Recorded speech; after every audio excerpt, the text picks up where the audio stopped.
Coucou tout le monde, alors je suis super contente de vous retrouver aujourd'hui pour une nouvelle vidéo. Ce sera la vidéo du tutoriel sur le mini-album que j'ai fait donc dans la catégorie challenge. Donc alors je vous montre à peu près donc le mini-album pour les personnes qui ne l'ont pas vu et qui tombent directement sur le tutoriel. Donc alors je viens sélectionner 6 feuilles donc de format A4 et je vais les découper donc en deux bandes de 10,5 cm sur 29,7 cm. Si vous avez vu la présentation de l'album, vous avez certainement vu le peu de chutes qu'il me restait et ça fait vraiment zéro gaspillage. Donc alors on va se retrouver comme vous en doutez avec 16 bandes de papier. Et ensuite on vient mettre ces papiers donc de façon horizontale pour les découper. Et cette fois-ci, dans chaque petit papier, on va faire des papiers donc de 10,5 cm sur 14 cm, ce qui va nous faire donc deux papiers plus une petite chute de 1,7 cm. Ensuite, on vient mettre à plat donc nos papiers par catégorie de couleur. On en retire un de chaque, on les met de côté et ensuite il faut en retirer à nouveau deux de manière à avoir donc 10 petits papiers de côté et 22 papiers pour faire les pages. Donc après les avoir classés, je vais venir donc faire des petits paquets de 2 feuilles de manière à obtenir donc 11 petits paquets et je vais faire en sorte que tous les paquets soient différents pour ne jamais avoir deux fois la même combinaison. Après c'est comme vous voulez, si vous voulez coller les deux papiers qui se ressemblent côte à côte, vous faites comme vous voulez. Et ensuite je viens prendre donc ces petits paquets et je vais coller les deux feuilles de chaque petit paquet dos à dos de manière à avoir des paquets qui sont recto verso avec des motifs. Donc là j'utilise la Tacky Glue de chez Action et je suis mais complètement déçue de la qualité de cette colle. Vous verrez de toute manière sur les photos, mes papiers gondolent à mort. Je suis hyper déçue mais bon bah c'est comme ça, je l'ai utilisé donc voilà. Mais je pense que je ne l'utiliserai plus sur des papiers qui sont assez fins puisque franchement le rendu est médiocre je trouve. Donc je ne la rachèterai pas, en tout cas vous le savez dans cette vidéo.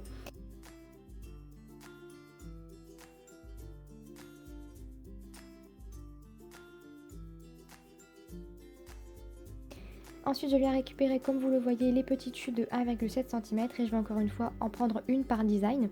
Et c'est dans ces petites chutes que l'on va faire les œillets pour justement camoufler les petits ronds que l'on va faire donc sur les tags.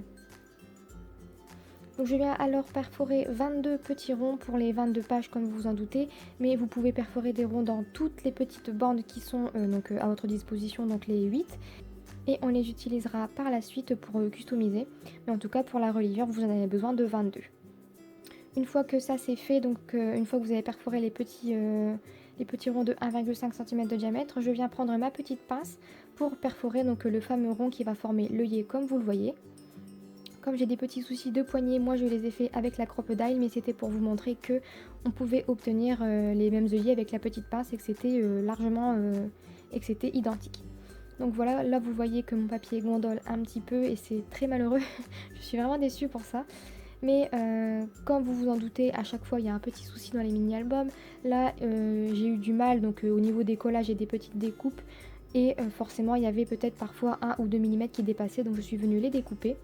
Et ensuite je viens mettre mes papiers dans l'ordre de manière à avoir à chaque fois un design différent. Donc ça m'a pris un petit peu de temps. Mais je voulais vraiment que chaque design ne soit pas à côté du même design. Donc j'ai vraiment mis du temps pour vraiment que tout soit coordonné comme je voulais. Et voilà ce que ça donne pour la sélection des papiers.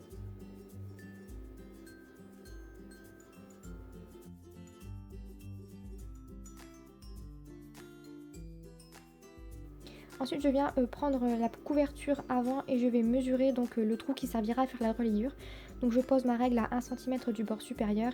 Et je vais faire un marquage à 5 cm et un autre marquage à 5,5 cm pour avoir le petit trou qu'il faudra percer donc à 1 cm du bord avec la crocodile ou votre pince en fonction de ce que vous avez. Donc n'hésitez pas, si jamais il y a quelque chose que vous ne comprenez pas, tout sera mis en barre d'informations.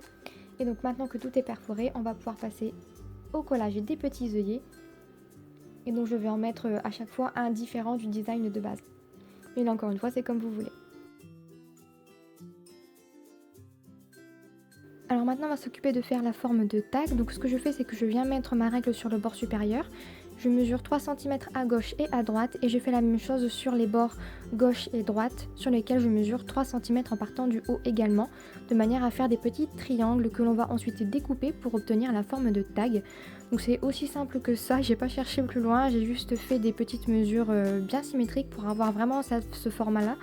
Et ensuite, pour éviter d'avoir à faire les mêmes mesures sur toutes, je viens prendre les feuilles 2 par 2 et je vais justement les découper donc sur ce même format.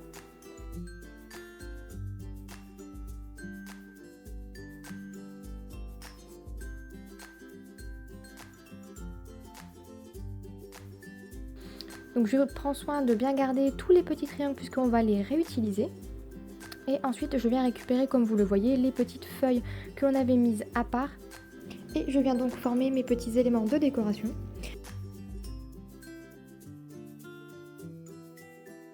Donc alors je vous ai laissé la totalité de la réalisation, donc de la customisation des bases de fond de page. Comme ça vous voyez à peu près comment je fais. Mais grosso modo c'est assez simple. J'ai essayé de faire pas mal de rappels assez réguliers dans les formes et les découpes pour que ce soit plutôt harmonieux. J'ai essayé d'alterner les différentes formes de pochettes, donc des fois j'utilisais juste des papiers découpés et d'autres fois je découpais donc des chutes de papier, généralement c'était des grands rectangles et pour faire des pochettes assez raisonnables en taille, replier le bord supérieur en biais vers le bas pour faire un petit rabat et je découpais le petit bout de papier qui dépassait donc du bord. Ensuite, j'ai également fait exprès donc de ne pas utiliser cette fois-ci ma perforatrice de bordure parce que je sais que c'est un matériel qui coûte assez cher.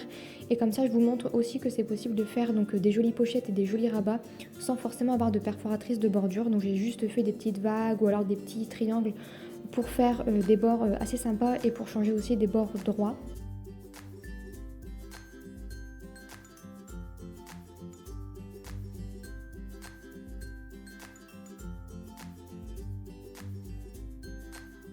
Je pourrais pas vraiment vous donner de mesures particulières parce qu'en fait j'ai vraiment fait au feeling. Moi-même j'ai pas mesuré les chutes de papier que j'ai pris, j'ai vraiment fait un petit peu à l'œil et je pense que c'est ce qu'il faut faire étant donné que moi j'avais pas les photos et je pense qu'il faut faire par rapport aussi à vos photos et par rapport au papier de journaling que vous voulez mettre, si jamais vous voulez rajouter des tags etc. C'est à vous de voir un petit peu les tailles des pochettes que vous souhaitez glisser dans votre album.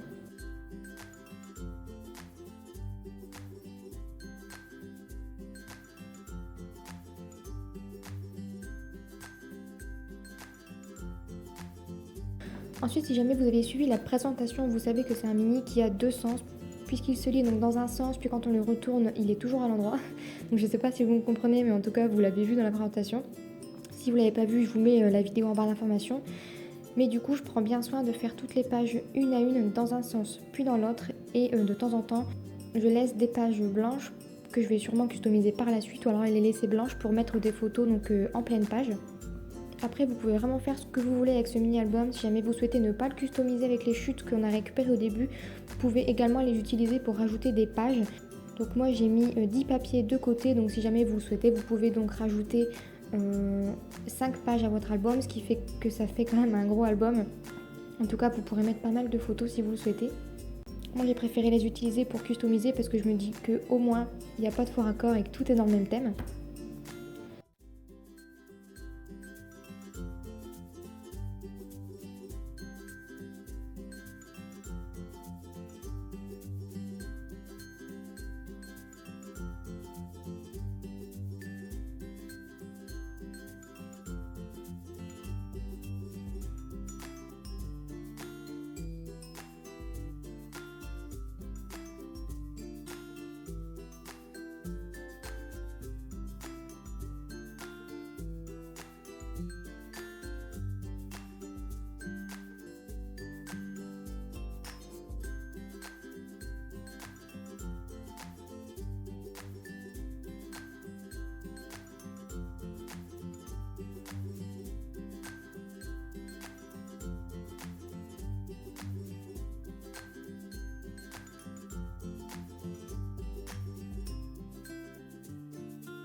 Donc alors une fois que j'ai un avant-goût de un petit peu toutes les pages, je vais revenir au début et je vais à ce moment-là peaufiner ma décoration donc avec le reste des chutes.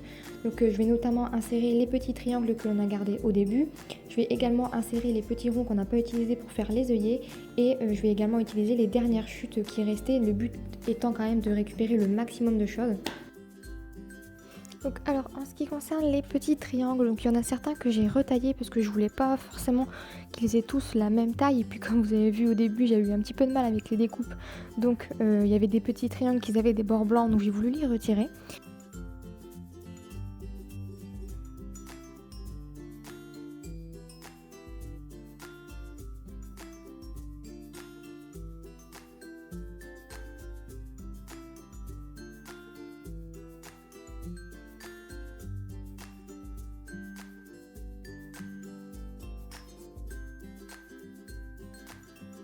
Et comme dans l'album de présentation, vous vous en doutez puisque vous l'avez vu, je vais user et abuser du doodling avec mon stylo noir parce que je trouve que vraiment ça donne de la profondeur aux superpositions de papier.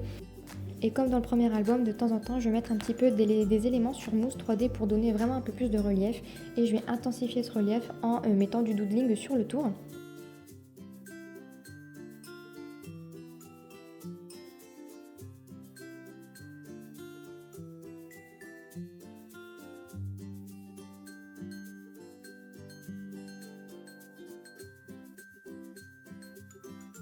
Donc alors comme j'avais pas réellement de photos à mettre dedans pour le moment, je vais pas en mettre et je vais pas mettre de stickers ni de masking tape puisque moi je le fais toujours après avoir mis mes photos parce que j'aime bien faire déborder les stickers et tout sur mes photos. Alors de toute manière je laisse libre cours à votre imagination puisque pour la customisation c'est aussi en fonction de ce que vous avez chez vous et des éléments que vous voulez utiliser.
Ensuite, en ce qui concerne la reliure de ce mini-album, j'ai décidé donc encore une fois de mettre un petit anneau.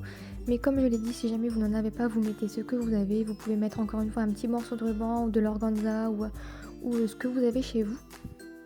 Et ensuite sur ce petit anneau, je vais venir torsader donc 3 petits rubans. Donc j'ai pris un violet, un vert pâle et un rose et je vais tout simplement venir les nouer et comme à la fin ça ne me plaira pas, vous le verrez, je vais venir faire 3 petits nœuds et je pensais que ça allait gêner au niveau de la fermeture et en fait pas du tout. Donc j'aime beaucoup le rendu final et je pense que je le referai donc sur des prochains anneaux.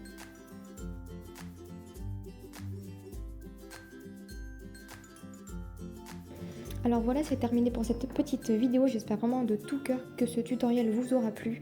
Alors je crois que c'est la première fois qu'un tuto m'a été autant demandé. Franchement, j'ai été choquée et je suis vraiment très ravie de l'accueil que vous avez fait donc, à ma vidéo. C'est vrai que je trouve ça vraiment dommage qu'il n'y ait pas beaucoup de vidéos pour les débutants, donc je vais m'y atteler et je suis ravie que ça vous plaise. Donc je vais vous laisser avec les photos en fin de vidéo, comme ça vous pourrez voir vraiment les détails, en tout cas si jamais ça vous intéresse. Et voilà, donc en attendant une prochaine vidéo, je vous fais bien évidemment plein de gros bisous et je vous dis à très vite, bye bye.